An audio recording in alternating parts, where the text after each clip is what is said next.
Hello guys, so recording a last minute revision video today for you all. I know we are very tensed for our exams, but yes, this video will definitely help you all. I'll be revising 3 chapters with you, a very short video. 3 chapters, first is arbitration conciliation, second is your stamp act, and third is your registration act. So starting with arbitration and conciliation act. Arbitration and conciliation are processes. These are alternative dispute resolution processes. It saves time, it saves money. So one of the most demanding procedures as of now. Now, what provisions, what sections you need to keep in mind from exam point of view. So arbitration, conciliation, first definition is your arbitration. Now what is arbitration? Arbitration is either administered by a permanent arbitral institution, or it can or it cannot be. So this is arbitration. Now, I just said that it is one of the processes, alternative dispute resolution processes. Whenever there is a dispute, you can solve it through arbitration. So, next definition on which you get a short note, you get 8 marks question, or just for writing the definition is arbitral award. What do you mean by the term award? What is included in award, and what criteria you need to keep in mind? So, arbitral award, it includes an interim award, and some features are given of arbitral award, that there is an agreement which is in writing always. This award is signed by the members, majority of the members if signed, that is also sufficient. But in certain circumstances, when majority are signing, you need to mention the reason for the omitted signature. Now this is a rational process. Rational process, that in award many things are mentioned, how you have reached to this award, to this decision is given. But there are two exceptions. Now these two exceptions are asked many times in the exam. There are two exceptions in which reasons are not recorded. Award is given without reason. The first condition is arbitration agreement provides that no reasons will be provided. So there are no reasons recorded in the arbitral award. And second is if the award is made as per section 30. What section 30 talks about? Section 30 talks about that the parties settle the dispute themselves, and the arbitral tribunal is recording this settlement, then reasons are not given. So these are two exceptions to be kept in mind. This award is divided into 4 parts: general, findings, submission, and conclusion. Award should always be dated. It is mandatory requirement that award should be dated. It may include, not mandatory, but it may include the sum for which award is made, and once the award is made, a signed copy is delivered to each and every party. So this is all about arbitral award. Then comes tribunal. Tribunal means a sole or panel of arbitrators, sole arbitrator of panel of arbitrators. Next is court. Many of you get confused in the definition of court. Now this definition is divided into 2 parts. The first part is in case of arbitration other than international commercial arbitration, court will be the principal civil court and high court, but it will not include any civil court of a grade inferior to such principal civil court or any court of small causes. So this is for arbitration other than international commercial arbitration, and in case of international commercial arbitration, just keep in mind high court. So this is about the court. What is international commercial arbitration? International commercial arbitration is an arbitration in which dispute is arising, in which minimum one party is individual who is national or habitually resident of a country other than India. Individual who is resident or national of country other than India. Second is body corporate which is incorporated in any country other than India. Third is association or body of individual whose central management or control is in any country again other than India, and government of any foreign country. So when one of the parties, at least one of the parties is from these 4 criteria, that arbitration will be termed as international commercial arbitration.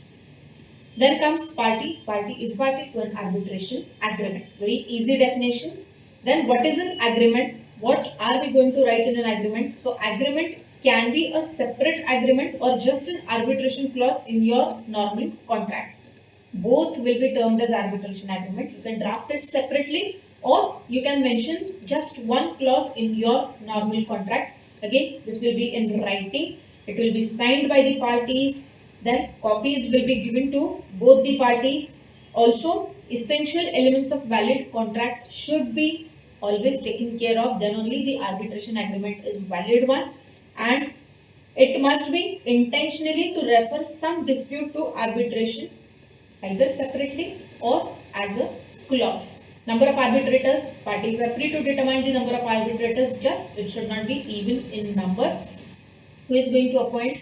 Parties are going to appoint the arbitrator. What is the place of arbitration? Again, parties are free to decide the place of arbitration. Language, parties are free to decide the language of the arbitration. One of the points which many times are asked in the exams, that is time limit for arbitral award. What is the time limit? In which time limit award will be given? So generally it is 12 months. In certain circumstances it is given in 6 months, but when it is given in 6 months, then the arbitral tribunal will be entitled to have some extra fees, some additional fees as may be prescribed. Then comes the normal period which is given. If it is not possible, then by parties' consent, this period can be extended, but not exceeding 6 months. The period gets extended, and if the court finds that the proceedings are being delayed, then there will be reduction of fees. These reduction of fees will be not exceeding 5% for each month of such delay. This is about the time limit for arbitral award. Then comes conciliation. Conciliation is informal process in which a conciliator, generally known as third party, is appointed who is going to resolve your dispute. But this act gives a formal recognition to conciliation in India. Proceedings commence when the other party accepts in writing, then conciliation proceedings can be commenced. If the other party rejects the invitation, then there will be no conciliation proceeding.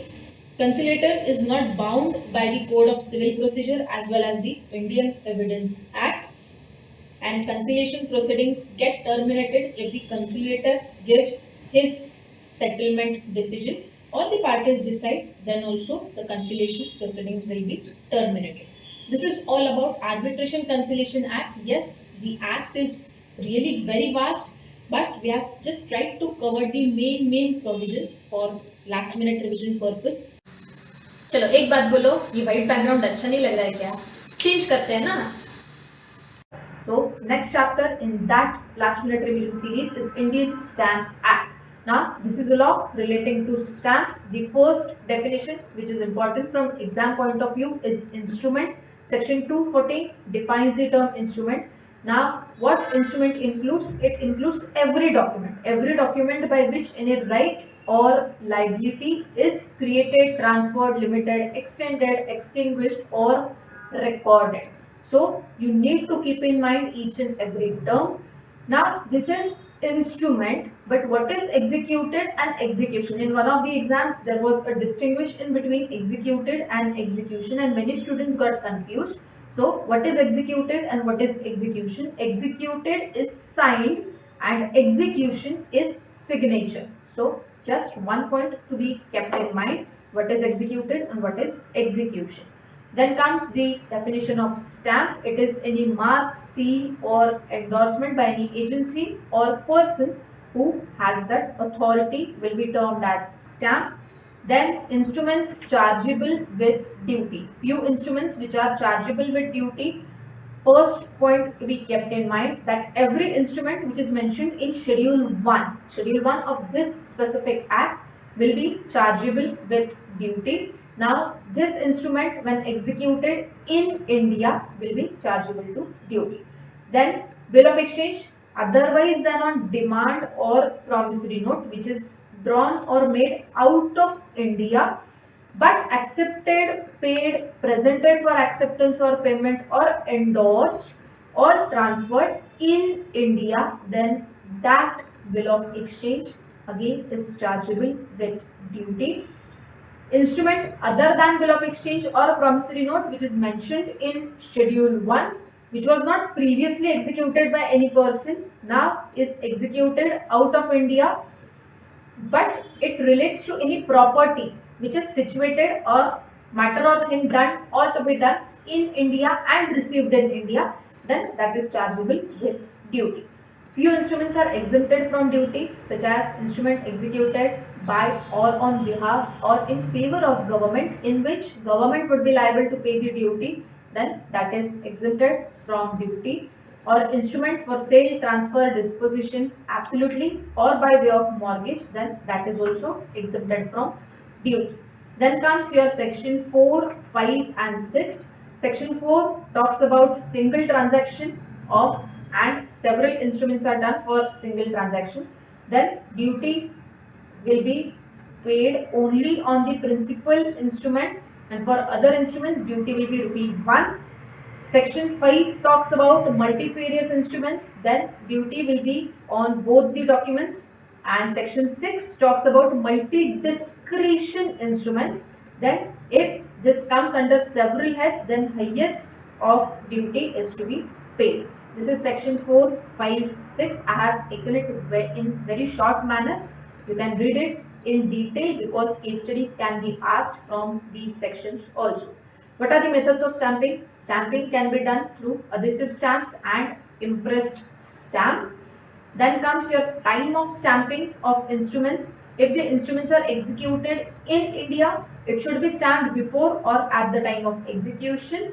Instruments executed outside India within 3 months of its receipt in India. And if bills of exchange, promissory notes are drawn out of India, then by the post holder in India who is going to deal with it, then the time of stamping of instrument will be by the post holder in India when he deals with it. In which case, in which bills of exchange and promissory notes are drawn out of India. Then comes few main sections are there, but I'll be covering very few of them. One of them is section 35, in which instruments, if they are not duly stamped, are they inadmissible in evidence? The answer is the insufficiently stamped instruments are not invalid documents because it can be admitted in evidence on payment of penalty. So this is one of the again important sections which you need to keep in mind. Then comes e-stamping. E-stamping is a computer-based application nowadays used a lot. It is a secured way of paying non-judicial stamp duty to the government. What are the benefits? The benefits of e-stamping are you'll get the e-stamp certificate within minutes. This certificate is tamper-proof, easily accessible, faster procedure, secure, cost saving can be done, and it is user-friendly. So a very short revision of Stamp Act. Hope so it is beneficial for you. And last chapter for this today's last minute revision of JIGL. The chapter is Registration Act, registration of documents. What is registration? Registration is recording of contents of a document with whom? With the registering officer, and preservation of copies of the original document. So documents are classified as your documents which have compulsory registration and documents in which registration is optional. So compulsory registration is dealt by section 17, and section 18 talks about the documents of which registration is optional. What are the types of instruments? Instruments can be classified as testamentary and non-testamentary. What is testamentary? Testamentary documents or testamentary instruments are such instruments which does not come into effect immediately are termed as testamentary, and non-testamentary instruments are instruments which comes into effect immediately. Now section 17, documents whose registration is compulsory. First and foremost, instruments of gift of immovable property. I'll repeat, it's immovable property, not movable property. So instruments of gift of immovable property are to be compulsorily registered. Your next is non-testamentary instruments which create, declare, assign, limit or extinguish. Short form for this is CADIL.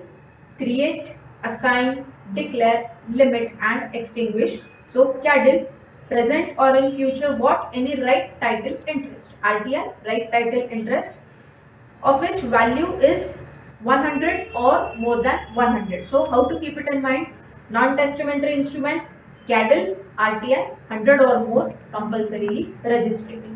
Then comes your non-testamentary instruments which acknowledge receipt or payment of any consideration. Again, CADL, then CADL of RTI, then compulsorily registrable. Then comes your lease of immovable property. In case of immovable property lease, it is compulsorily registrable if it is from year to year, it is for a term exceeding 1 year, or it reserves a yearly rent, then registration is compulsory.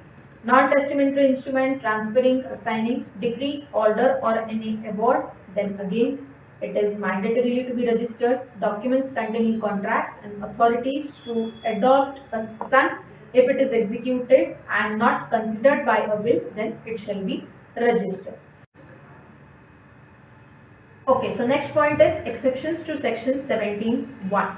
Now, there are certain non-testamentary instruments which do not require any registration, such as composition deed, instruments relating to shares in joint stock company, or debentures issued by such company, or any decree, order of the court, grant of immovable property. The list is very vast. You need to go through this list because many times question is asked from this specific point.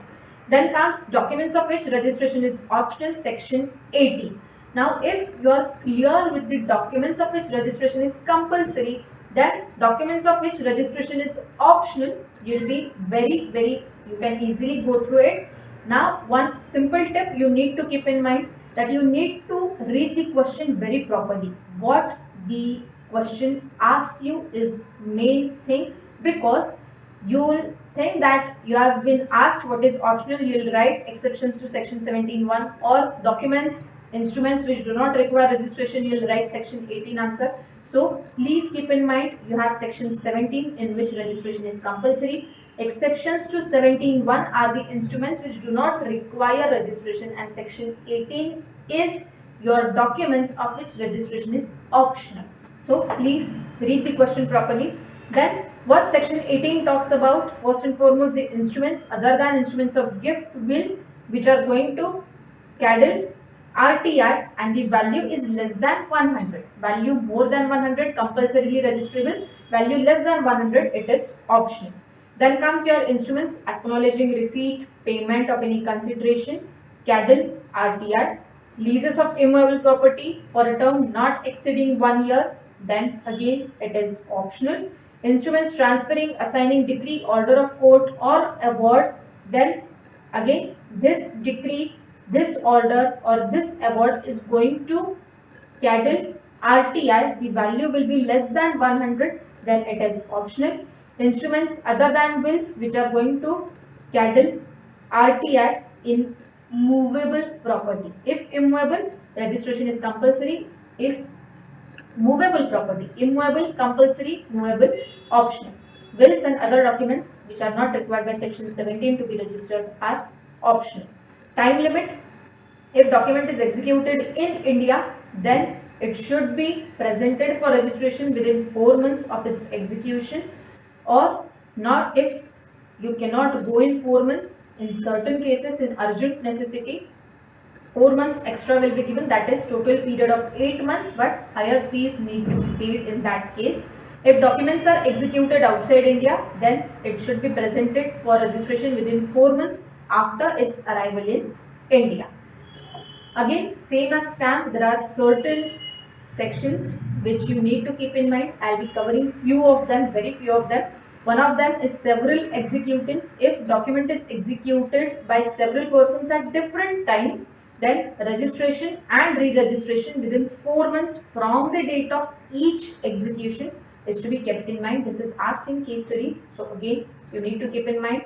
Will, again, registration of will is optional. Place of registration. Now, section 28 talks about immovable properties registration. So, you need to go to office of a sub-registrar within whose sub-district whole or some portion of your property is situated. And section 29 talks about other documents. For other documents, sub-registrar or in whose sub-district the document was executed, or sub-registrar under the state government, persons executing desire wherever they want to be, wherever they want to register, it can be registered. Then comes miscellaneous provisions, 5 books, book 1, book 2, such 5 books are to be kept in several offices. Book 1 to book 4 is to be kept in the registration office and book 5 is in the office of the registrar. Then comes certificate of registration. You will get a certificate which will be signed, sealed and dated by the registering officer. Appeal can be made against sub-registrar. You can go to registrar within 30 days and registrar if directs that the document needs to be registered, then document is presented for registration within 30 days. After making of such order, then sub-registrar needs to register it. And last is against the registrar, you can go to civil court. If the registrar refuses, then within 30 days after this order of refusal, you can go to civil court. This is allowed. So this is the provision of appeal. Again, this is very short last minute revision of your 3 chapters: arbitration, conciliation, stamp and registration. Keep studying and wish you all the best for your exams. Thank you for watching this video.